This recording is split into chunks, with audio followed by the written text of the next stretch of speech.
Bismillahirrahmanirrahim. Assalamu alaikum. My name is Hassan and today we are going to rename default product group name in Wix website.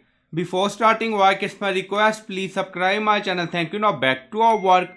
So we are in Wix dashboard and we are in setting shipping and we are in region 1 now you see, and then you see message you have one product group default group hello. So we are going to rename it and we are going to change name. Now you see button manage product group, so click on it and then pop up open and then you see hello default. So we are going to rename it. Now you see setting, hover on it and then you see rename a group, so click on it. Again you see pop up rename a group, select the group you want to rename. Now you see hello default. So we are going to add new group name, so you can add name according to requirement.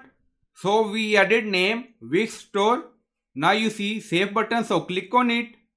Now you see default product group name is Wix store in Wix website, so you can add name according to requirement. So I hope you like this video. Please like, comment, share, subscribe. Thank you for watching.